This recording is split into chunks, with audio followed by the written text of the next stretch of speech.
focus on a single problem, which is teaching Postgres. Oh, thank you very much. Hello, right on. We are obsessed with a single problem at ParadeDB, which is teaching Postgres to be a full text search and analytics engine. We're going to talk a lot about music today. We're going to talk a lot about full text search, index access methods, Rust, and Postgres. And I will get through as much as I can in the next 15 minutes that we have together. So we believe that the right way to do search is right where your data lives in the database. As we all know, Postgres isn't just a database, it's a way of life. And we have found that the Postgres ecosystem provides the right tools and the right extension points to open up pretty limitless possibilities in the kind of workflows that you can put into the database. The data set that I want to talk about today is called MusicBrainz. Go back. The database that I want to talk about today is called MusicBrainz. It's the world's biggest open encyclopedia of music. It's a freely available Postgres database that's living and breathing online. You can query and replicate it, and it's about 44 gigabytes. So all of the things that we'll talk about today is open for you to try out. And ParadeDB itself is a open core company. All the things that we are going to see today are also totally open on GitHub, and you can clone and hack around on it. We are AGPL licensed, so you can use it in production right away if you figure out it suits your workflow. And we do have some enterprise-specific features that I'm happy to talk about if you have questions afterwards, but everything that we're going to see today is totally available in the open source. All right, let's look at what full text search looks like in Postgres today. And we're going to start with where everybody starts with text search, which is with iLike. And let's search for Sugarman with iLike. I want to be fair to iLike, which doesn't have the most expressive query language. And even though full text search queries in production can become very large as you need to tailor them to your data set and your user's query behavior, we're just going to kind of search for an exact match with iLike on Sugarman with a PG trigram index. And we can kind of see the results that we get back with this really rudimentary search. It takes about 2.3 seconds to go through this very big table, which has a few million rows in it, which is not really a scalable query result time. If you're going to query over billions of rows, you're going to see that number get up to a point where you're not going to get the immediate feedback that a user wants from full text search. We also see that while our result is in the data set, it's not a totally ideal set of results that we're seeing in the first 10, 12 rows. We have a couple Sugarmans, but we have a lot of things that are decidedly not Sugarman, like Sugar Mandala and this Schwarzer Cafe one at the top here. So what we realize we're missing here with iLike is, besides the performance and besides the expressivity of the search, we are missing a ranking algorithm. iLike and PG trigram and the tools built into Postgres don't necessarily have ways to get us the most relevant search results at the top of our search. And the ranking algorithm that we use at ParadeDB is called BM25, Best Matching 25. This is a state-of-the-art relevance algorithm for full text search. You see it in Elasticsearch, you see it in Lucene, you see it in all of the solutions that people use for the best search you can get today. It's a bit of a complicated algorithm, but basically some of the key factors of it are weighing the frequency of a term proportionally inverse to the size of the document, and then sort of adjusting the score based on how often it appears in the document and based on the rarity of both the term and the document similarity to other documents in the database. It's a bit of a black box in terms of how the scores come out of it, and we'll see what they look like with our next query. But I'd like to show you just what a BM25 ranked search will look like compared to iLike. So meet PG search here. PG search tries to be as SQL-like as possible. The only really new introduction I think you'll see in this query syntax here is the @@ operator, which is what we use to hook into Postgres's custom scan API, Postgres's index access methods, and basically integrate with the rest of Postgres's functionality. And the other new part of this query is the ParadeDB.score call, which is exposing a score column where you can see some nicely sorted floating point numbers that intuitively we can feel that these results are a little bit more in line with what we would expect to get with a search for Sugarman.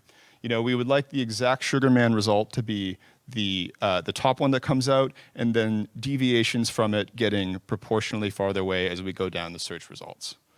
And on top of that, the result set on this query is much, much faster, you know, over 20 times faster, taking only 75 milliseconds to return the same number of rows. So what we're excited about with PG Search is that we feel that the performance is much better than what we see in Postgres. The scoring is much more effective than what we see from any of the relevance tools that are built into Postgres. And on top of that, we feel that the query options that I'll talk about next are more powerful than anything else that you're going to find to tailor your search queries to your data set. And it's particularly important, we think, to our users to keep all of this inside of Postgres for this reason. The current state of the art is if you want to have this kind of full text search experience, something that's typo tolerant, something that gives you a relevance score, you have to ship everything out to Elasticsearch. That is kind of a painful process for a few reasons. One is simply just the data duplication that you now have to deal with. You're outside of the transaction guarantees of Postgres when you send to Elasticsearch. A very common thing that we hear is a user's Elasticsearch index has gone out of sync with their Postgres table. And that's something that just adds up and kind of compounds over time. But the other really big problem with relegating this to something that's not Postgres is that you have to denormalize your beautifully normalized database table. MusicBrainz is a very normalized data set. They only have a few columns in every table, and they have sort of a really powerful linking system between all of their data. That can't be respected if you have to ship everything out to Elasticsearch. But with Postgres, we can take advantage of Postgres's world-class joins, its world-class composability, and all of the features that we expect when we query a SQL database. So we accomplish this with PG Search by integrating with Postgres's index system. And after you create extension PG Search, then the first thing you'll probably want to do, this is our quick start guide on our site. I wanted to bring it up so that it's familiar if any of you decide to check it out afterwards. The first thing you'll do after you create extension is you'll create a BM25 index, and you can create a single index over all of the fields in your table. You can see here kind of an example of that. You configure fields based on their type, and we support searching over all kinds of, most kinds of data types that are in Postgres. We support search over text, of course. We also support full text search over JSON objects.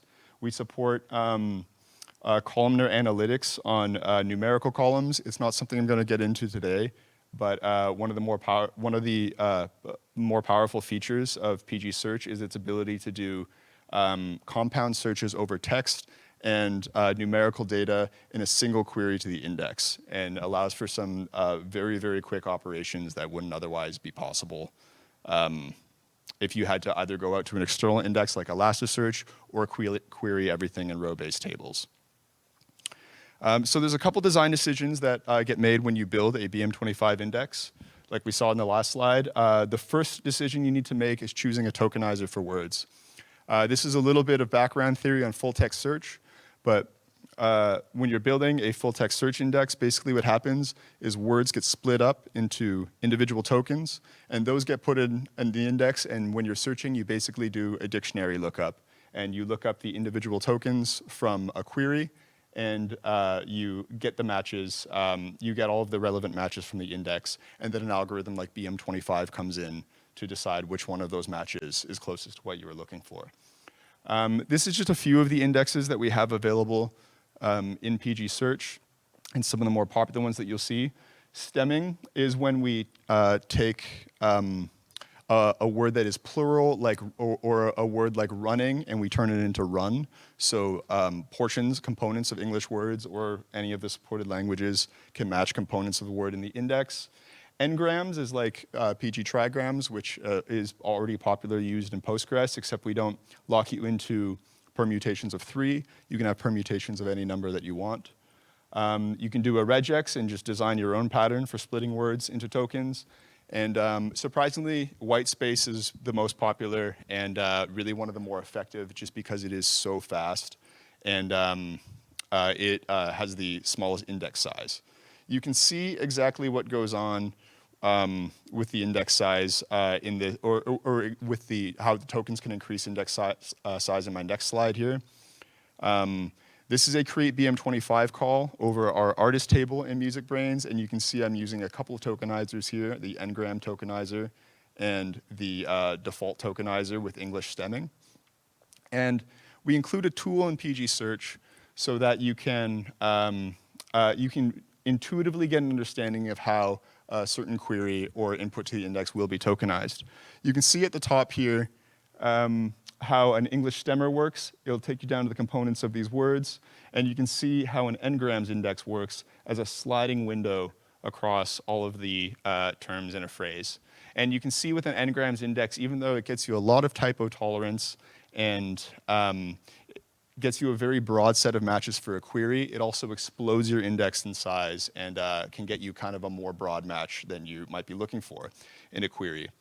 And the other design decision to make when you're building a full text search system is choosing a query. We have a whole slew of queries available with ParadeDB for fuzziness, for searching by regex, individual terms as they exist in the index, phrases, specified operations for JSON, and specified operations for ranges. So that if you want to search through time series data over a window, again, all of that can be pushed down to the PG Search index and done in a single operation. So you can get full text search and analytics data very, very quickly. That was a whirlwind run through of the interface of PG Search. We have a couple more minutes, and I want to give you a quick overview of what's going on under the hood with it. Again, this is all open source, and it's available for us to take a look at on GitHub, and we love new contributors to the project, and we prioritize mentorship of people who are looking to get involved. Everything runs in a Postgres connection process. It goes through the query processing phase and then into our custom extension code. It gets broken up into index worker threads and merged together into segments after as individual threads operate on different rows during the indexing process. You can see here kind of how words get tokenized before they get into the index, and then multiple reader threads scan the segments at query time and send everything back to the client. I would go a little bit deeper into this if we had a little more time, but I've got the 5-minute warning from the man at the back, so I will move on to the next couple of slides. That we'll talk about the core technology in PG Search, because this is one of the things that I have been most excited about with this project and makes me most excited about working in the Postgres ecosystem. There are an incredible amount of new tools out there allowing for things like PG Search to happen, and one of them is Tantav, which is the underlying Rust library that we use for searching in PG Search. It's a total miracle of performance. It's the fastest search engine in the world, and we're lucky to be able to leverage it. But the real innovation is PGRX, and if you're interested in Postgres extensions and you're interested in Rust, I highly recommend that you check out PGRX. It's a totally amazing framework for making Rust extensions. It is a gift from a small group of people who have been working on it for years, and One of those people, the lead maintainer and founder of PGRX, is Eric Ridge, who has recently joined our team at ParadeDB. So we're honored to be part of the stewardship team of this amazing project that we think is going to be a big part of the future of Postgres extensions. And that is pretty much everything that I had to talk about today. I wanted to leave a couple minutes at the end if anybody has any questions about ParadeDB, full text search, PG search, or Rust and Postgres. It's really been a pleasure talking to you all. Thank you all for hanging around to the end of the day.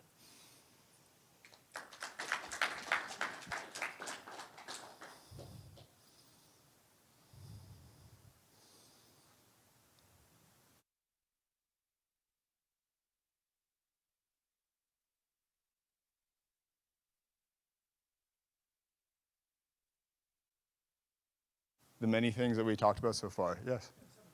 Yeah. So when new data is being written look to a table, is it also being written to the index at the same time as part of the same transaction? If new data is being written to the table, is it also being written to the index? The answer is yes. We integrate with Postgres at a very, very deep level. We want all of the tools that work in Postgres to work on our index. And we want to transparently just be a Postgres index. So we work the same way as a GIN index or anything else.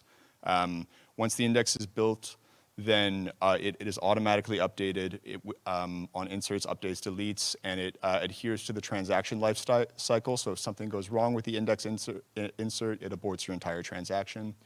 And we also adhere to the vacuum life cycle of Postgres as well. We really want everything to kind of work the way that you would expect it to work. Yeah. Yeah.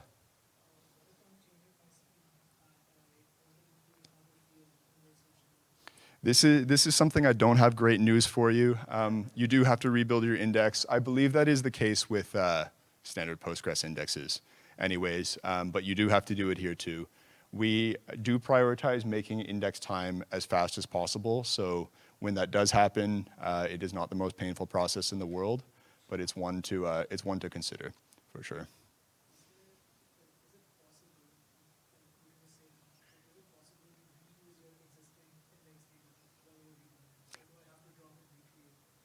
At the moment, you have to drop and recreate, but it is theoretically possible, and it's one of the optimizations that we have on the menu. Our indexing time has been performant enough that we find that people haven't minded needing to rebuild every so often, especially because search tends to happen on replication nodes. People find that they can just start building the index on another replication node and then roll over to it and kind of spread out the work that way instead of having to shut down their main DB or something to do it.